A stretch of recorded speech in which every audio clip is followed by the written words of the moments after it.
વાલા વૈષ્ણવો, શ્રી ગુસાઈજીના એક સેવક છે, એક વૈરાગી, વ્રજમાં જે પર્યટન કરતા ફરતા રહેતા, એમની વાર્તાનો ભાવ કહે છે.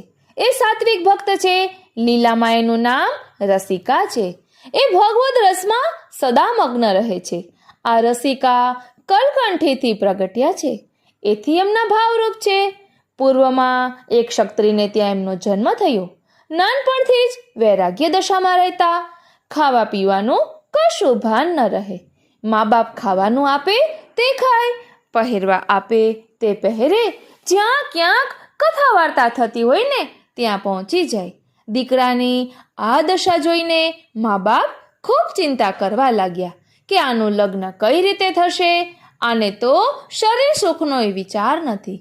આમ કરતા એ 20 વર્ષનો થયો ત્યારે એક સંઘ મથુરા જવા ઉપડ્યો. એ વખતે એના મનમાં થયું કે હું પણ સંઘ સાથે મથુરા વૃંદાવન દર્શન કરવા જાઉં તો સારું. તેથી તે જ સમયે એ સંઘની સાથે ચાલી નીકળ્યો. મા બાપને ખબર પડી નહીં.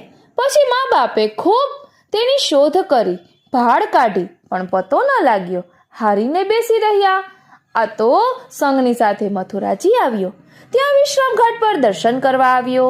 તે વખતે શ્રી ગુસાઈજી ત્યાં શ્રી સુબોધિનીજીની કથા કહેતા હતા, એટલે તે કથા સાંભળવા બેઠો.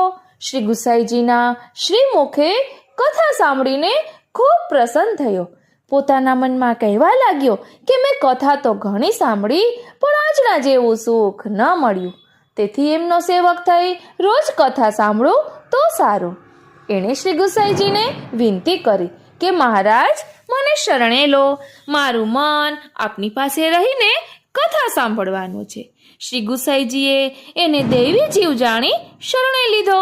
નામ નિવેદન કરાવ્યું. પછી કેટલાક દિવસ પાસે રાખી કથા સંભળાવી. કથાને બહાને શ્રી ગુસાઈજીએ એને વ્રજના સ્વરૂપનો અનુભવ કરાવ્યો. તેથી વ્રજનું સ્વરૂપ એને હૃદયારૂઢ થયું. એના હૃદયમાં સ્થિર થઈ જામી ગયું. એટલે વ્રજના ભાવમાં એ સદા મગ્ન રહેતો. પછી શ્રી ગુસાઈજીની આજ્ઞા લઈ વૈરાગી દશામાં એ વ્રજમાં વિચરવા લાગ્યો.